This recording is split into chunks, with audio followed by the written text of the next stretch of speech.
Welcome to Health, Wellbeing and Lifestyle, where experts in the field inform, educate and inspire the community to be healthier, more balanced and live the lifestyle they love. Our first guest today is Breathwork and life coach Christine Hart-Savage, and the topic we'll be discussing is feeling lost and the soul connection. Welcome, Christine. It's lovely to be back, Megan. Thank you. Christine, how would you define feeling lost for our viewers? That is one of my favourite subjects because I spent most of my life feeling lost, or this feeling of yearning. I was always looking for something else. When I was a child, I used to drive my parents nuts because I asked them, who was I before I was born? Where do we go when we die? I don't know. You know, there's got to be something else, and they didn't know how to answer these questions. So I tended to suppress them. And I spent my life really thinking about this and yearning for this other connection, and I didn't even know what I was looking for. But I did find it through my breakdown, through starting to have to turn within myself.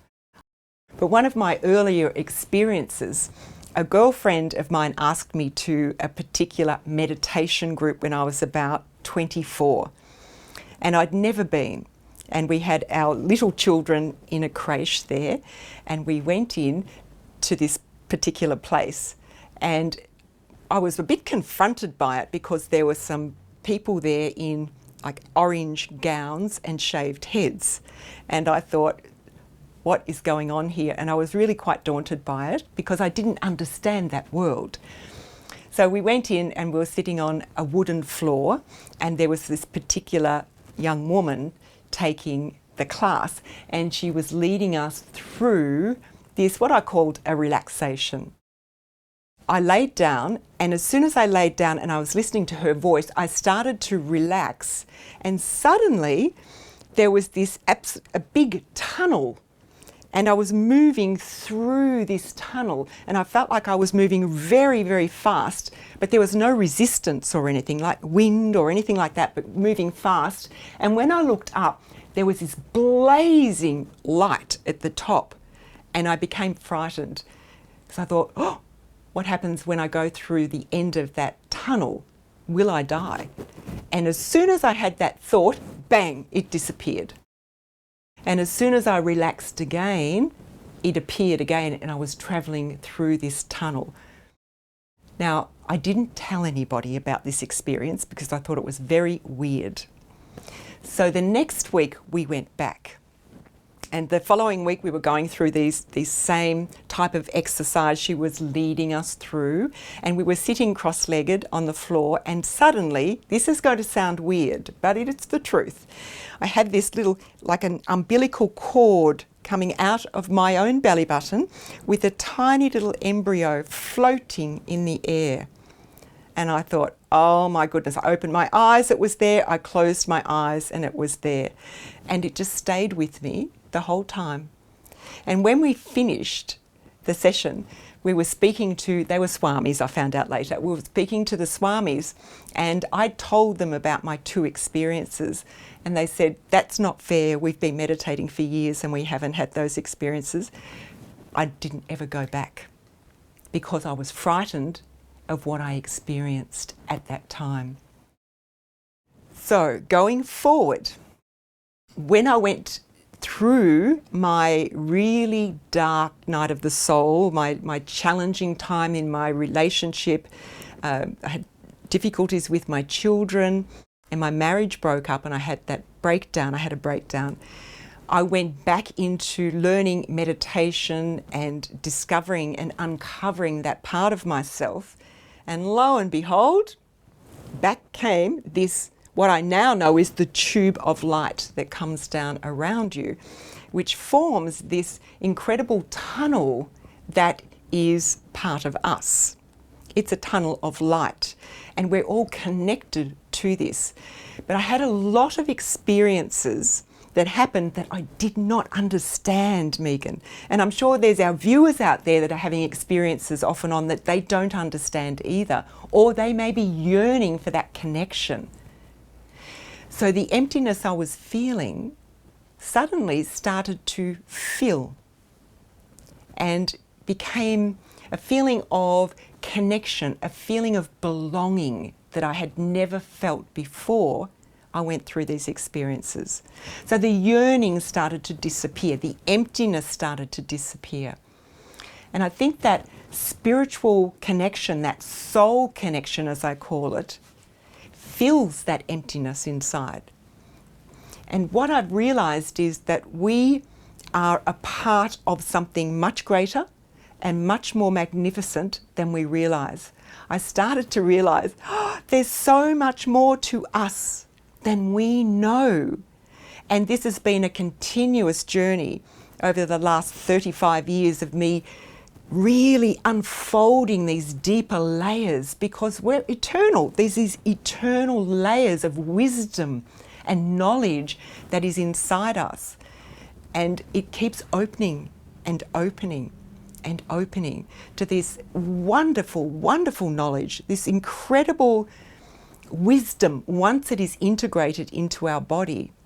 Christine, if the viewers and I are interested in connecting with our soul, what do you recommend?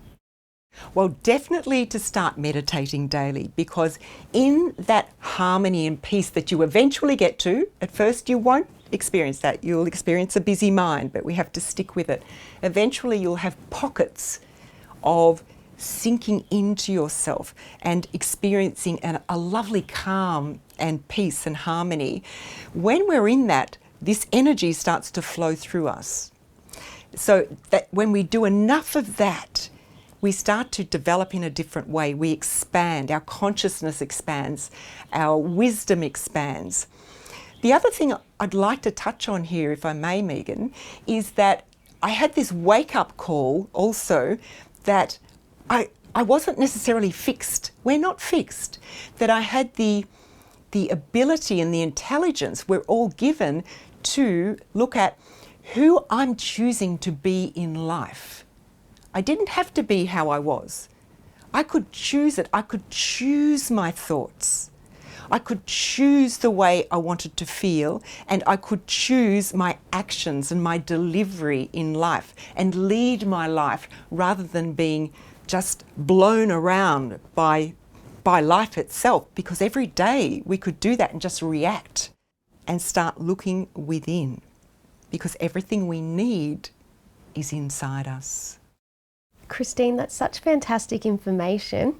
If you'd like to know more about feeling lost in the soul connection and Christine Hart-Savage, please go to her webpage on our website, healthwellbeingandlifestyle.com.au. And after the break, we'll have another interesting guest with another interesting topic. Stay tuned. After the break, psychic medium and author Anthony Kilner will be talking about how ghost investigations work.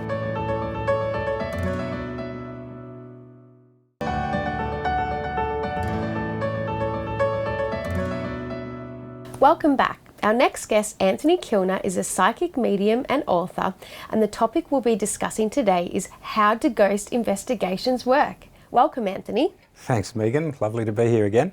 Thanks for coming. So what is a ghost? Right, so what is a ghost? Ghosts are really interesting things because we're talking about the spirit world. Now, there are a lot of people that say ghosts don't exist and that it's something else. However, as a medium, I'm going to believe that ghosts exist. And so we have different types of ghosts. So we have our ghost that's a typical ghost that's stuck somewhere, that haunts a house or a building, and they haven't moved on and they're just stuck there.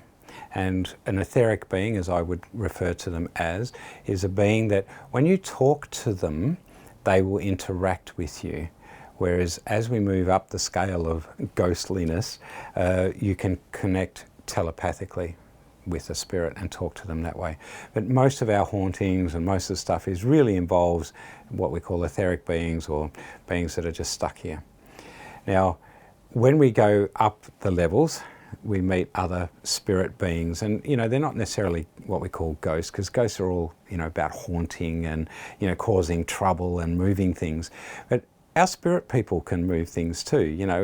If mum or dad or someone in the spirit world wants to move your keys or put a picture down at home, they're not doing it out of nastiness, they're doing it out of a sense of fun. So there are good spirits and then there are some not so good spirits. The underlying thing about ghosts and ghost investigations and things like that we do is to try and work out, okay, what is the spirit in the space, right? What do we need to do to help them, and how do we do that? And the main thing is 9 times out of 10, a spirit that's stuck here is a spirit that has a message that hasn't come through. And so our job as the medium is to help them. The main thing is we've got to give the ghost a choice. So we go in there, we connect up to what's in the space. Okay, yes, we've got, you know, little Johnny is the spirit here. And so we help them get energy. And by getting energy, it means talking and communicating with them. And then that helps them to then make a choice to move on for their best and highest good. And the thing I love about ghosts is they've got personalities. Now they might be angry and they might be doing stuff that's not nice. However, they've got a personality. They can react to you. The other thing is understanding that people quite often say they've got a ghost and it's haunting them or it's scaring them. The difference between how it feels, does it scare you or does it make you, okay, yeah, I know who it is and I know what they're doing.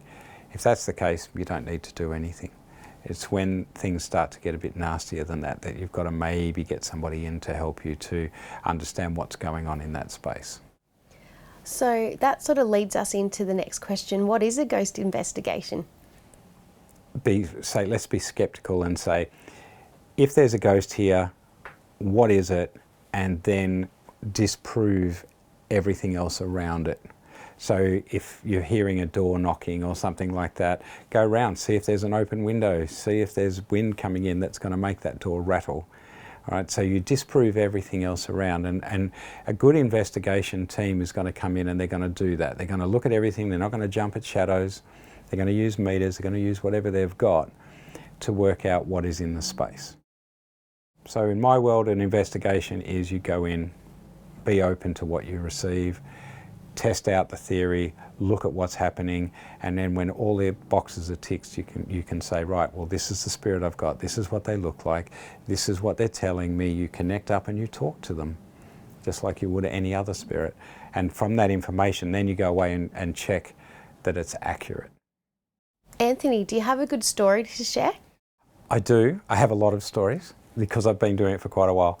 However, probably the best story is one where I met a spirit called Marianne. Now she was what we call a corporal being, in that she could come and go at will. She wasn't stuck anywhere. And I met her at a mansion and one night, and I got a sense of her being there. She was about 13 years old. She had polio. She was alive here in Victoria in the sort of early 1800s. And she just had this really lovely presence about her. However, she was really quite scared of some of the other people on our team. And I went into the room that she stayed in. She told me about staying there. And on the bed, which was sitting there, I started playing my Native American flute. And I played that, and I just got a sense of her getting up, and she got up on the bed. And then she started dancing on the bed. And everybody in our team, including the cameraman, was able to film the hand and the footprints as she moved around on the bed. Now that was pretty beautiful, and I thought maybe a big once off. However, when we went back to start doing tours at this place, I would make the bed in front of them, pull it all tight, all the rest of it. I'd talk to Marianne, explain the story, then I'd play the flute again, and they would see, not every time, but just about every time we did an investigation, one of the groups would see it, and she would get up and she would dance on the bed. Now the really beautiful thing about that was when we were communicating, she said, I don't really like the music you're playing. And I said to her, well, you tell me what you would like to play, like me to play. And so she put the sound in my head and I started playing it. And when I got it right, and I started calling it Marianne's Waltz, and that's what it was. It was a waltz done on the flute. And so I can go and play that anywhere, and quite often people, without telling them the story, will go, I saw this young girl dancing around you. How amazing. And that's who it was. So that's just one of the more beautiful stories. And even to this day, Marianne comes around when I play the flute.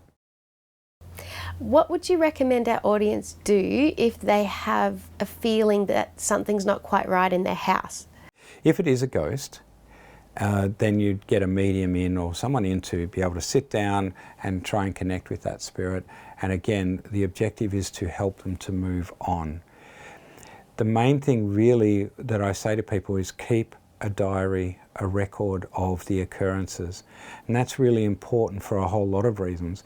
So if I go into a place and they can say to me, look, every Saturday night at 12:45, this door bangs, this light goes on, that happens, then I know I've got to be there at that time of night to make it happen. So the more we know and the timing and what's going on, the more we can then target, okay, we need to be here. And sometimes if there's a lot of energy in a house, especially with kids, it might not even be a ghost. It might be an elemental being that's coming through. So good research on the people you want to bring into your home to help you to clear it and understand what's going on is essential to a good result. Thanks for such rich information, Anthony. If you'd like to know more about Anthony Kilner and how ghost investigations work, please go to his webpage on our website, healthwellbeingandlifestyle.com.au. And after the break, we have another interesting guest with another interesting topic. Stay tuned. After the break, Naturopath lecturer and author Michèle Wolff will be talking about the importance of the nervous system to the digestive system's health.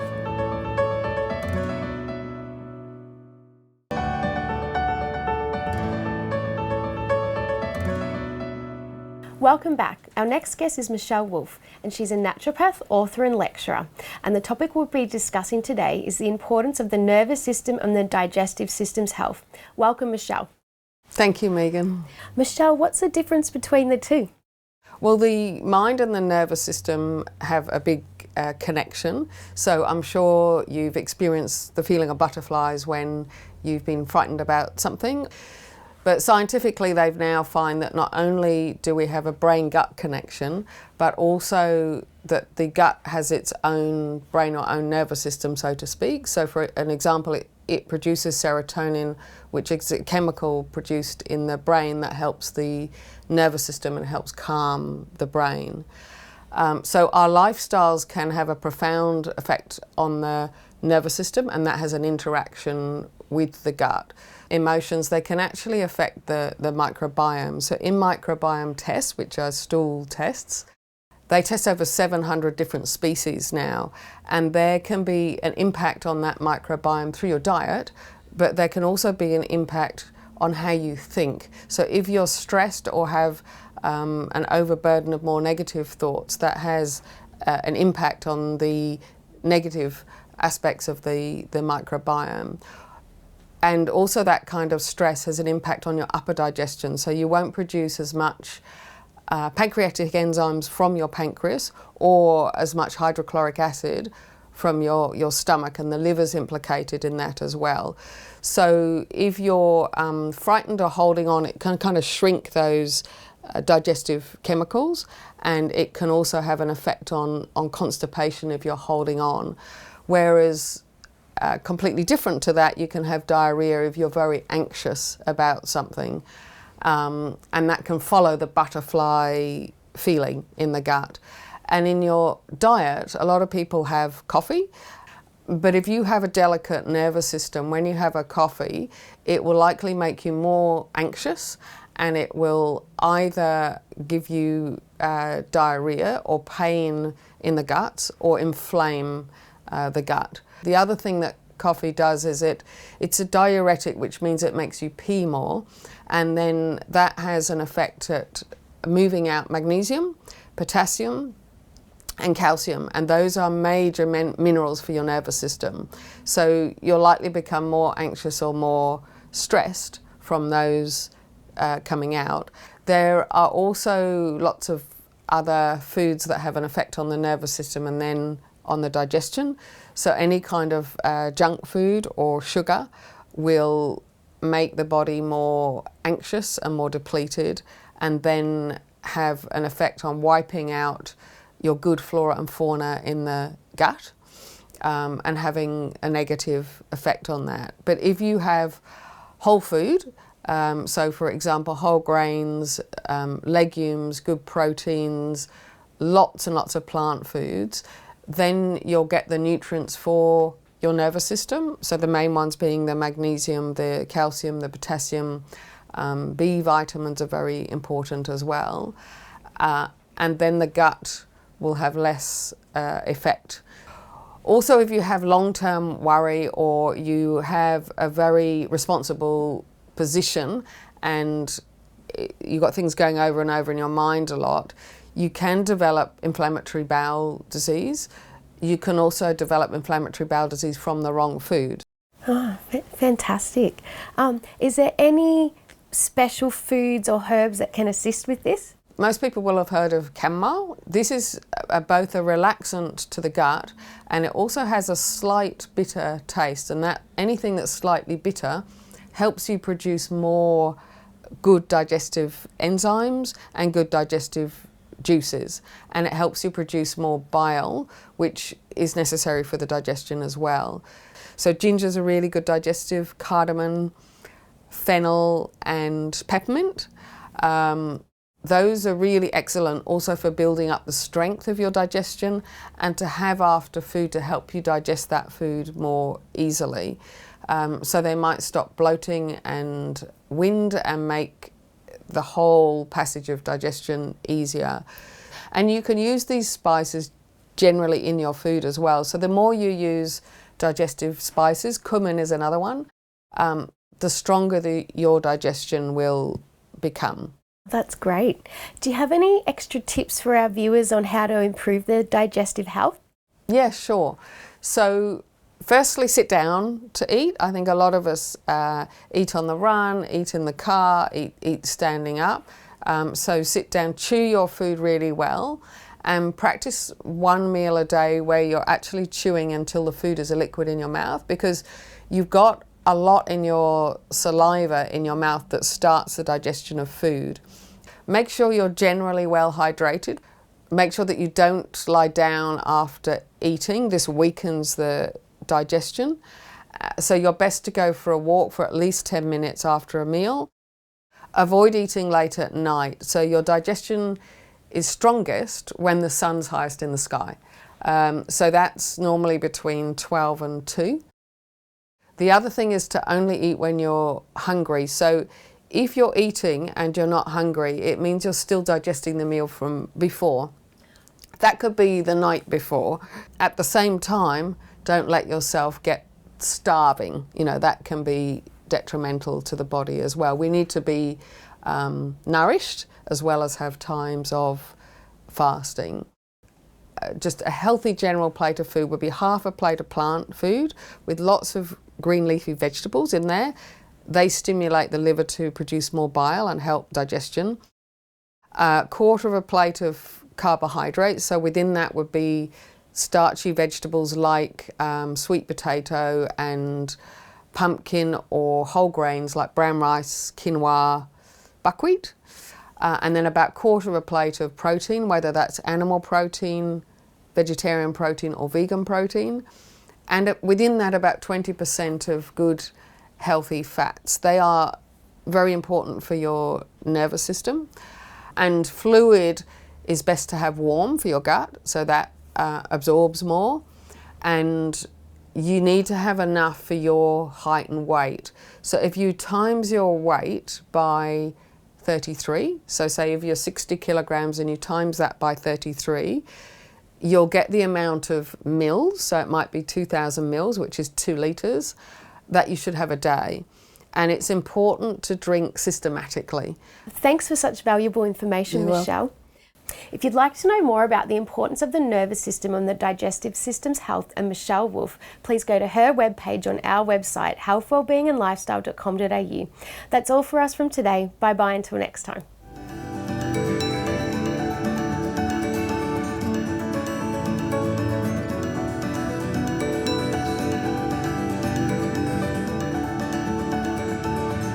If you'd like to know more about our show, please like us on Facebook, follow us on Instagram and subscribe to our YouTube channel.